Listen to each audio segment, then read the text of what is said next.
This is the alchemy workshop. I'm standing across the street from my workshop. Really cool old wall.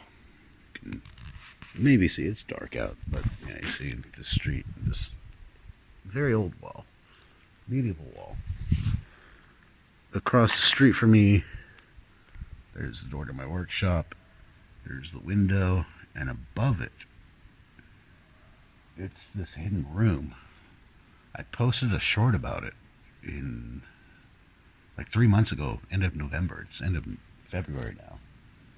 And it wasn't until November I noticed it just driving on the street. 'Cause this is like, my house is down the street where that light is and around the corner from this property. I noticed that opening and I thought, because when I'm driving down here, you don't see it. It's hard to notice. And then I did notice, and I thought maybe it's connected to this barn, which is not mine. It's like a loft area, and there's no way into there except there. And that opening, it's got like a screen over it, a metal screen. I tried to go up there on ladders, and I hate ladders, I hate heights. I had a friend visit yesterday who was like, I'll do it. Went up there and handed me everything I could get. I looked in there on a ladder and could see there's a lot of steel. There's stuff in boxes that looks like blacksmith tools. This used to be a blacksmith that originally owned the house. So let's go inside and see what I found. Alright, so before we dive into it, that's the door I just came in from the street where I was outside. You see the roof here?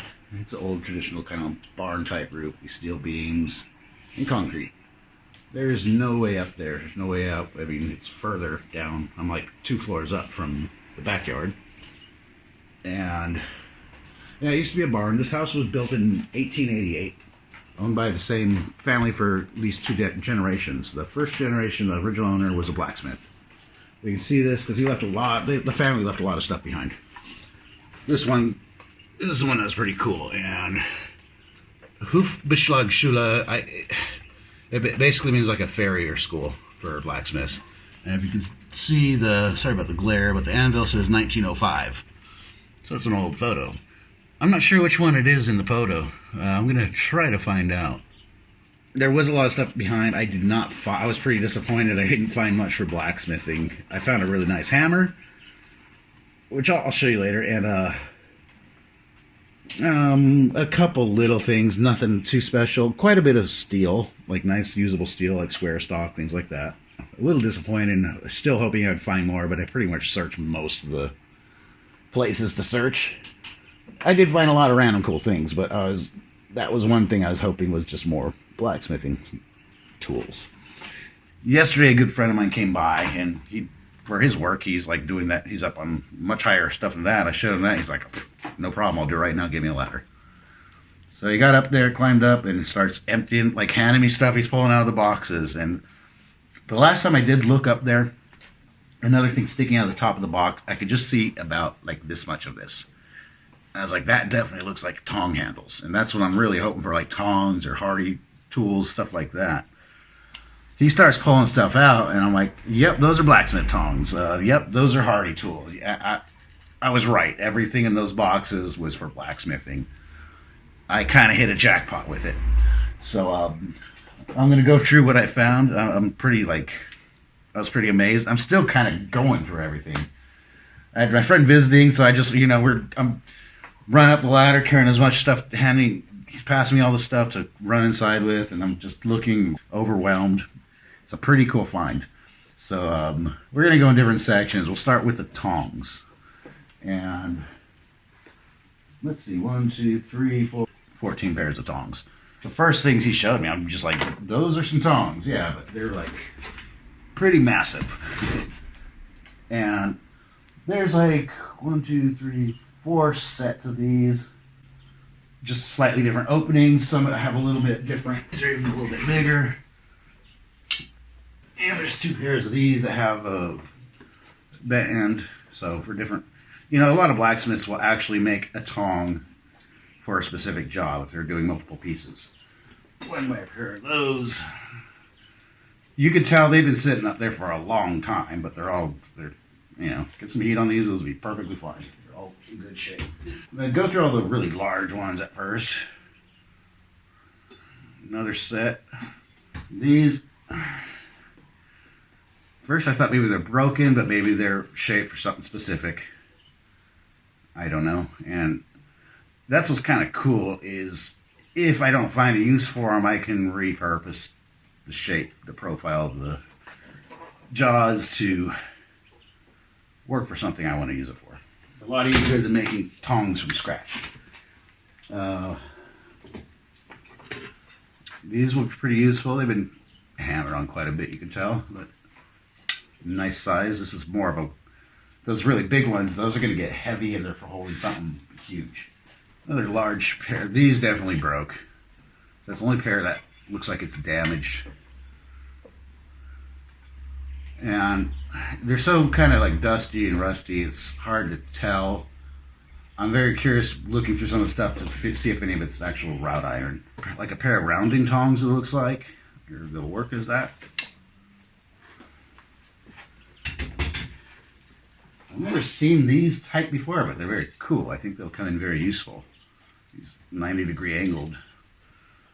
I think, like holding onto like a blade or something, that should work pretty good. Because I don't have any blade tongs, and that gets annoying having the stuff fly out of the tongs when you're hammering on it. More interesting bolt tongs.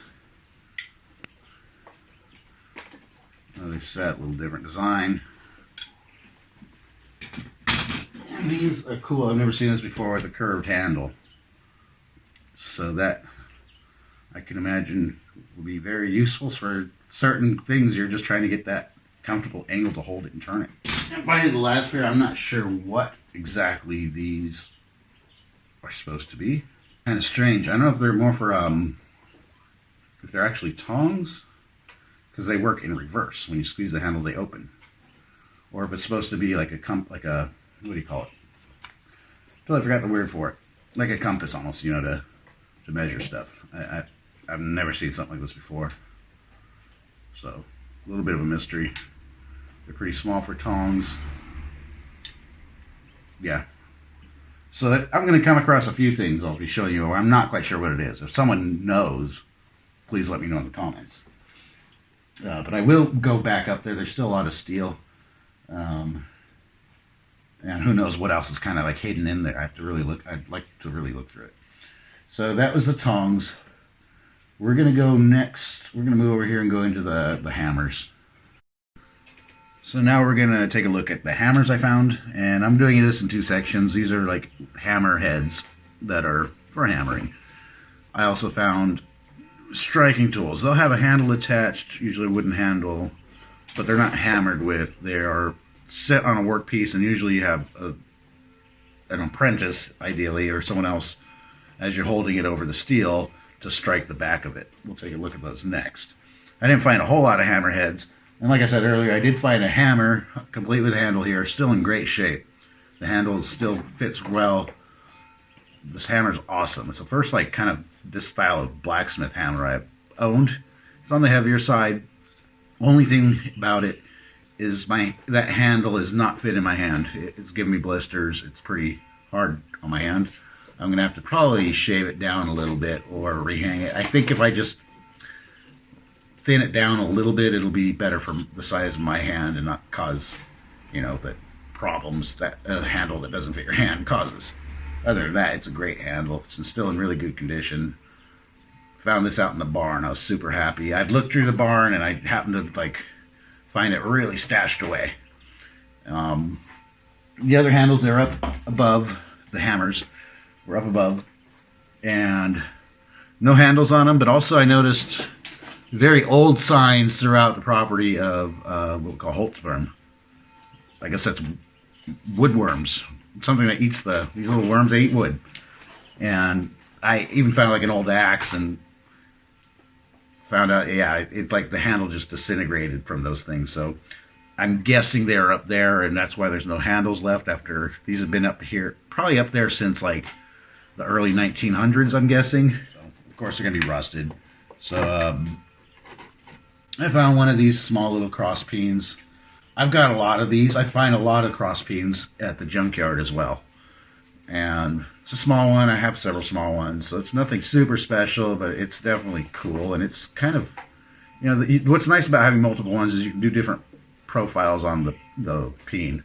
So this one's kind of a sharper peen to it. And this one is one of the cooler ones.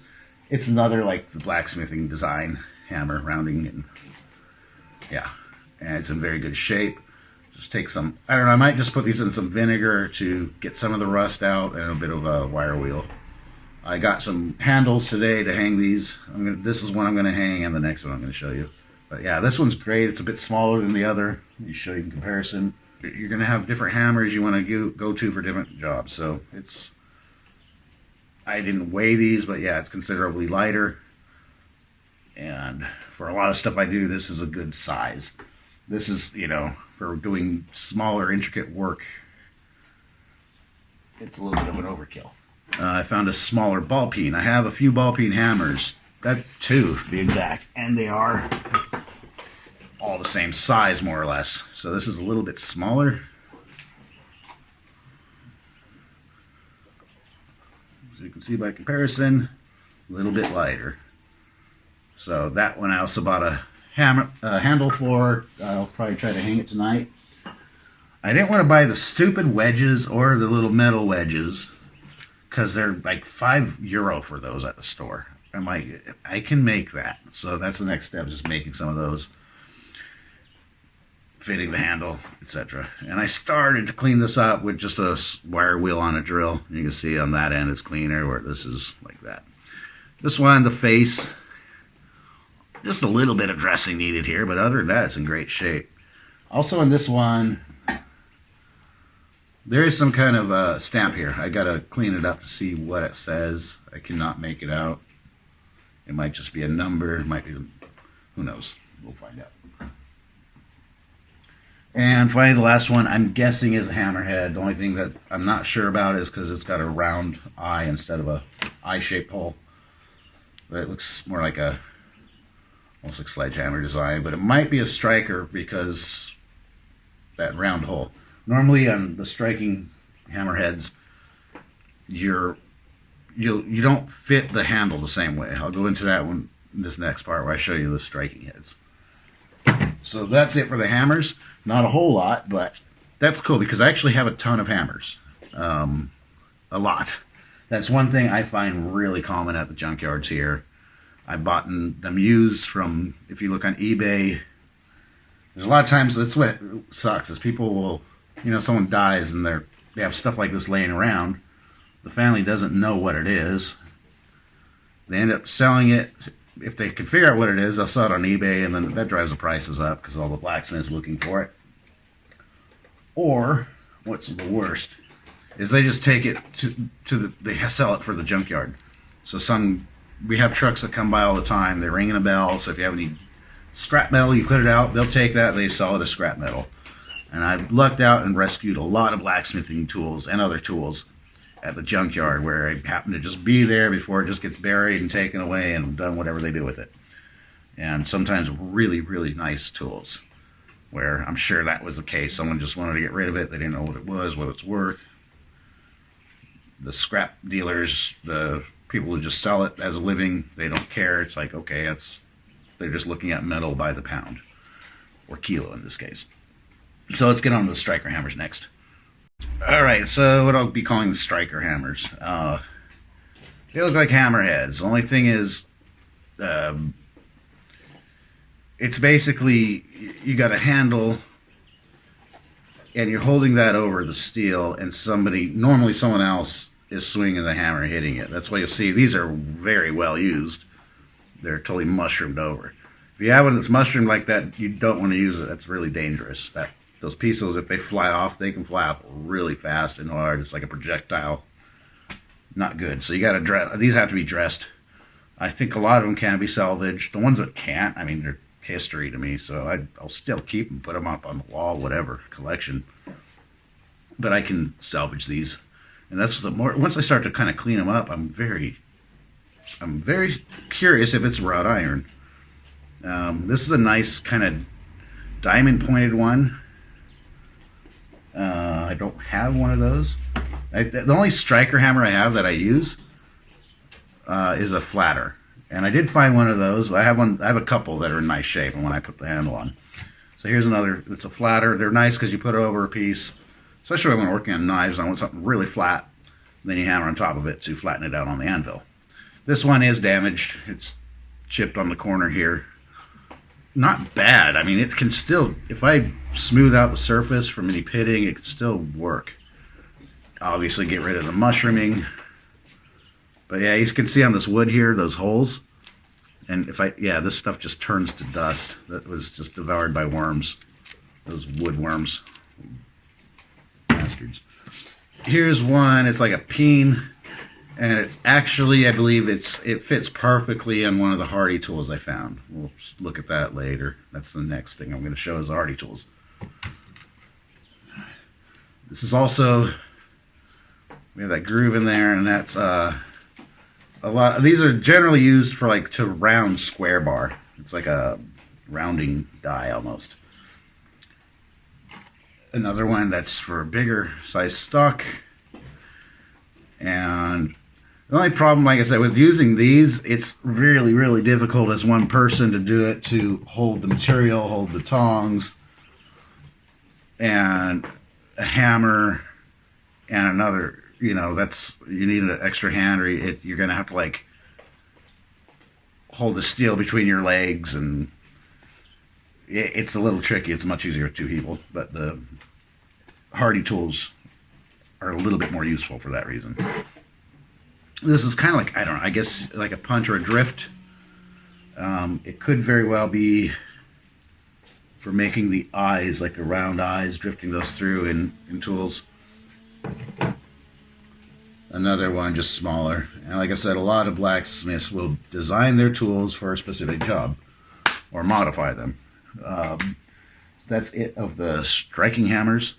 We're going to move on to the hardy tools next, and after that, there's a lot of I have a big miscellaneous pile we'll look through. Some interesting things there, some just kind of material to work with. One last thing I think I forgot to mention about these kind of like striker hammers one thing convenient about them is you don't have to hang it like a normal hammer. You don't have to put the wedge in and all that stuff. Usually, a lot of people just use like a dowel, like a shovel handle or broomstick, and you just taper it and get it in there, and just so it's holding it securely but not super tight. The reason is it's getting hammered really hard, and if it's in really tight, that vibration is really hard on the hands. When it's looser, but it's going to still hold it. It kind of eases the vibration from being whacked on with the sledgehammer. And also, some of them are not like symmetrical. You might have to turn it around for a reason or interchange it, and you can take it off the handle really easily, and makes making the handles very easy as well. So let's see, I got 1, 2, 3, 4, 5 hardy tools. Here's just a round one with a groove in. I guess, I mean, that makes it, if you have something that's bent and not too far of an extension, that gives you room to set the bend down there and work on it. A lot of these tools you're going to find it's better to have a lot of them, so when you need something, you have it. Making tools, it's nice and all, but it takes a lot of time, and if I can get it already made, that just saves me a lot of work. Having the tool just makes things easier. There's this one, I'm not sure what I mean, I can think of different ways I can use it. What it was intended for, who knows? It is a little bit beat up. We have like a big hole here and at the bottom. But I mean, it can give me like a shelf that I wouldn't normally have that same dimension or size of my anvil to work with. So there are already off the top of my head uses for it. This is a cool one. It's almost like a fullering tool.